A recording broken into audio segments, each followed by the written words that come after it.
আজকে ইতিহাস বিষয়ে 200টি প্রশ্ন এক জায়গায় করে দেব। এই পার্ট ওয়ানে থাকবে প্রথম 100টি প্রশ্ন এবং পরবর্তী পার্ট আসছে আগামীকালকে, সেখানে কিন্তু থাকবে পরবর্তী আরও 100টি প্রশ্ন। এই প্রশ্নগুলোকে সমস্ত কিছুকে নোট ডাউন করব। যদি প্রয়োজন মনে করেন পিডিএফ কালেক্ট করবার, তাহলে এই নম্বর থেকে পিডিএফও কালেক্ট করে নিতে পারেন। ওকে, দেখুন আপনার সাবজেক্ট যাই হোক না কেন, যে কোনো বিষয় থেকে আপনাকে বেসিক জিনিস কিন্তু জিজ্ঞেস করবেই। আপনার সাবজেক্ট ইংলিশ, তার মানে আপনি অঙ্ক পড়াতে পারবেন না ঠিক করে, বা অঙ্কের কোন কাকে বলে জানবেন না, এটা যেমন ঠিক নয়, তেমনই আপনার সাবজেক্ট যদি অঙ্ক হয় তাহলে আপনি ইতিহাসের জনকের নাম জানবেন না, একটা প্রাইমারি টিচার হতে চলেছেন আপনি, এটাও কিন্তু কাম্য নয়। সুতরাং তাদের কাছে এটাই এক্সপেক্টেড যে আপনি আপনার বেসিক সমস্ত কিছুই জানবেন, যে কারণে এই সমস্ত প্রশ্ন উত্তর কিন্তু ঠিকঠাক করে রেডি রাখতে হবে। ওকে, আজকে ইতিহাসের প্রথম এই ভিডিওতে 100টি প্রশ্ন। ইতিহাস কাকে বলে? মানুষের অতীত জীবনের ঘটনাবলীর ধারাবাহিক বিবরণকে ইতিহাস বলা হয়। ইতিহাস পড়বার প্রয়োজন কেন? অতীত থেকে শিক্ষা নেবার জন্য, ভুল থেকে শিক্ষা নেবার জন্য, এবং কৌতূহল আগেকার দিনে আমরা কি করেছি সেটা জানার জন্য। ইতিহাসের জনককে? হেরোডোটাস। প্রাচীন ভারতবর্ষের প্রধান উৎস কি? শিলালিপি এবং সাহিত্য। প্রস্তর যুগ কাকে বলে? পাথরের অস্ত্র ব্যবহারের যে যুগ তাকে বলা হয় প্রস্তর যুগ। প্রস্তর যুগের কয়টি ভাগ? প্রস্তর যুগের 3টি ভাগ। সেই 3টি ভাগ কি কি? প্রাচীন, মধ্য এবং নব্যপ্রস্তর যুগ। আগুনের ব্যবহার শুরু হয় কোন যুগে? প্রাচীন প্রস্তর যুগে আগুনের ব্যবহার শুরু হয়। কৃষিকাজ শুরু হয় কোন যুগে? নবপ্রস্তর যুগে। সভ্যতার সূচনা কোন যুগে হয়? নবপ্রস্তর যুগে। হরপ্পা সভ্যতা কোন যুগের? হরপ্পা সভ্যতা প্রাচীন সভ্যতার যুগ।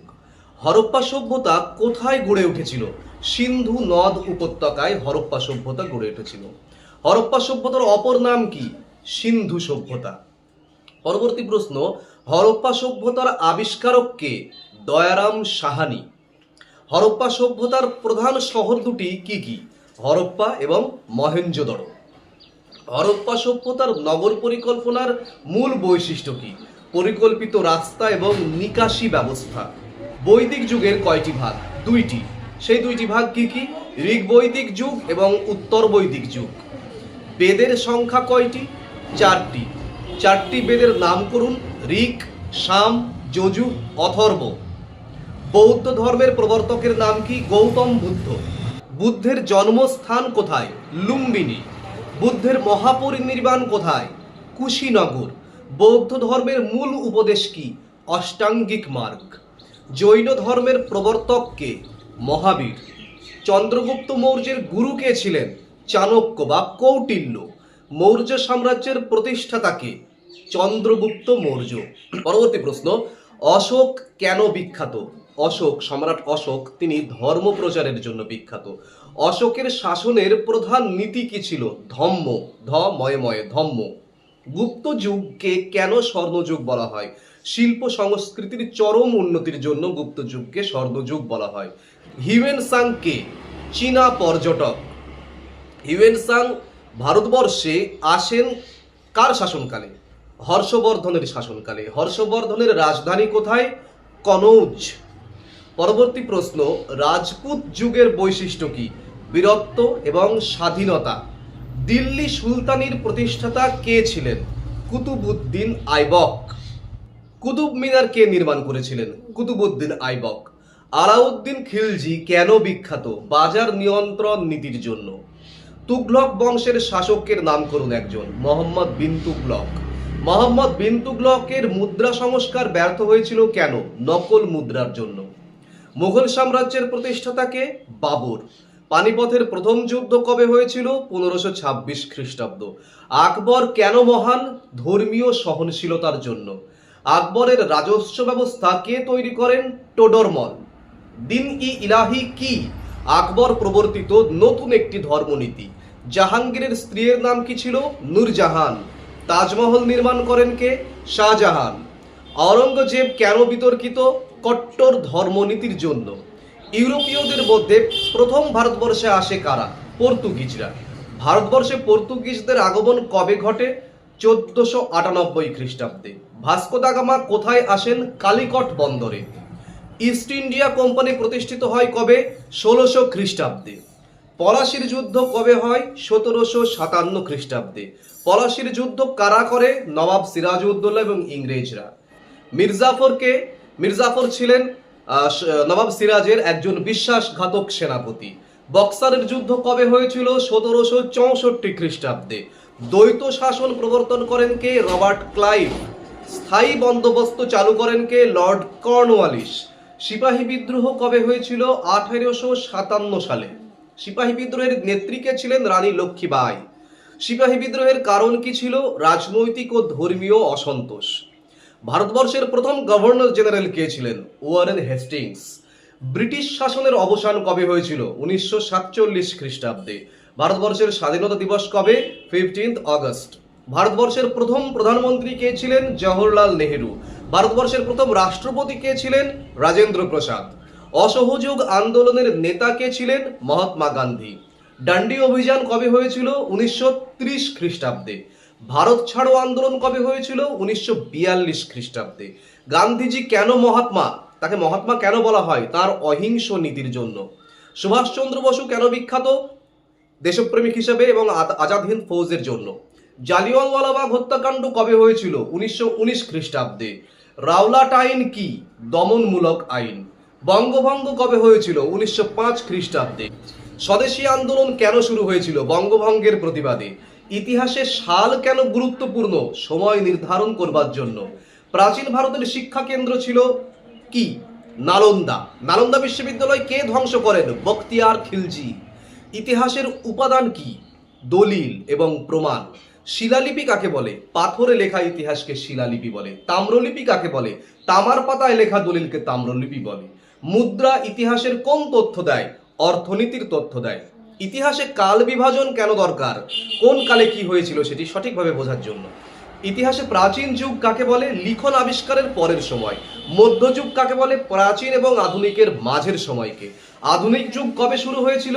ইউরোপীয় আগমনের পর। ইতিহাস কি শুধু যুদ্ধেরই কথা বলে? না, ইতিহাস আমাদের কৌতূহল মেটায়। ইতিহাসে সমাজের ভূমিকা কি? সভ্যতার অগ্রগতি। ইতিহাস থেকে আমরা কি শিখি? ভুল থেকে শিক্ষা পাই।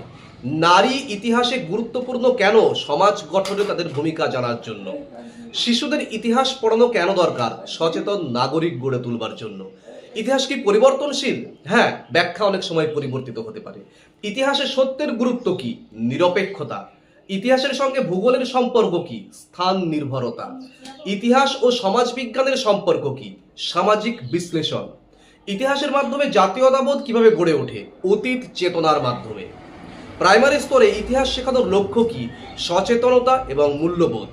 ইতিহাস শিক্ষার মূল উদ্দেশ্য কি? একজন দায়িত্বশীল নাগরিক তৈরি করা। এবারে আপনাকে একটা নর্মাল একটা প্রশ্ন করা হলো, 100টা প্রশ্ন হয়ে গেছে। এবার আর একটা প্রশ্ন একটু আলোচনা করে দিই, একটু ব্রডলি। সেটা হচ্ছে ইতিহাস আমরা পড়বো কেন? এই প্রশ্নটাকে যদি আপনি এক্সপ্লেন করবার সুযোগ পান, মানে আমি বারবার বলি না যে যখন আপনি স্ট্রং গ্রাউন্ড পেয়েছেন সেটিকে এক্সপ্লেন করুন, তারা মুগ্ধ হয়ে শুনবে। তো ইতিহাস আমরা পড়বো কেন, এর অনেকগুলো কারণ আছে। হ্যাঁ, দেখুন, প্রথমত বলবেন যে ইতিহাস আমাদের কৌতূহল মেটায়। আজকে আমি ঠিক যে জায়গাটায় বসে আছি, আজকে থেকে 200 বছর আগে ঠিক এই জায়গাটাতে কি ছিল সেটা জানতে আমাদের একটা সহজাত একটা কৌতূহল রয়েছে, যে কারণে আমরা ছেলেবেলার কথাগুলোকে রিকালেক্ট করি। আমাদের বাবা মায়ের ছোটবেলার গল্প শুনতে আমরা ভালোবাসি, অর্থাৎ তারা ছোটবেলায় কিরকম ছিলেন এই জিনিসগুলো শুনতে আমাদের ভালো লাগে। অর্থাৎ ইতিহাস স্বাভাবিকভাবে আমাদের কৌতূহল মেটায়। 2 নম্বর হচ্ছে আমরা জানি ইতিহাসে বড় বড় অনেক সাম্রাজ্য এসেছে, কিন্তু যতই তুমি শক্ত করো ভিত, পতন তোমার কিন্তু নিশ্চিত।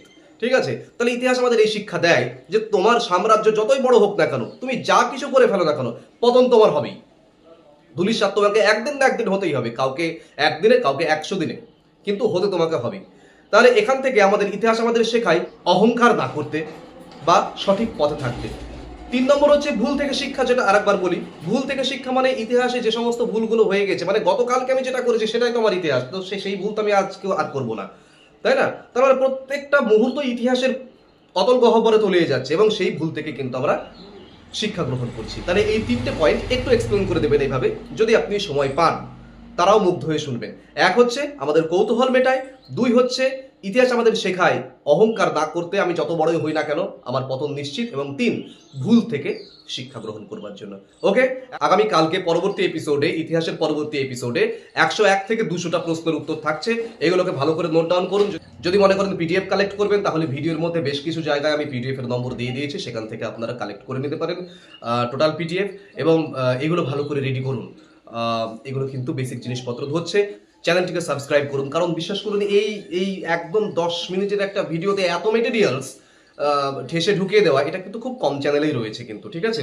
তো সেগুলো করবার চেষ্টা করছি আপনাদের জন্য। আপনারা অনেকে কমেন্ট করছেন এগুলো লাগবে, এগুলো আমি তৈরি করে দিচ্ছি।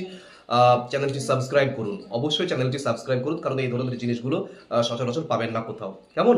যদি আমার সঙ্গে যোগাযোগ করবার ইচ্ছে হয়, যদি কোনো পরামর্শ বা কোনো প্রশ্নোত্তর তৈরি করে দেওয়ার দরকার পড়ে বা কোনো রিকোয়ারমেন্ট থাকে, এই নম্বরে আমার সঙ্গে যোগাযোগ করতে পারেন। আমি যতটা তাড়াতাড়ি পারি সেগুলো রিপ্লাই করে দেওয়ার চেষ্টা করছি। তবুও মাঝে মাঝে দেরি হয়, কিছু মনে করবেন না। মানে বুঝতেই পারছেন, একটা 10 মিনিটের ভিডিওর জন্য আমার প্রায় 4-5 ঘন্টার কিন্তু খাটাখাটনি থাকে। সেগুলোকে কালেক্ট করতে হয়, সেগুলোকে এক জায়গায় রেডি করে আমাকে মানে ওগুলো বলতে হয়। তো চ্যানেলটি সাবস্ক্রাইব করুন, নিত্য নতুন ভিডিও রোজ আসছে, ইন্টারভিউর শেষ দিন পর্যন্ত ভিডিও আসবে। এগুলোকে ভালো করে নোট ডাউন করুন, দরকার হলে পিডিএফ নিয়ে নিন। দেখা হচ্ছে পরের ভিডিওতে।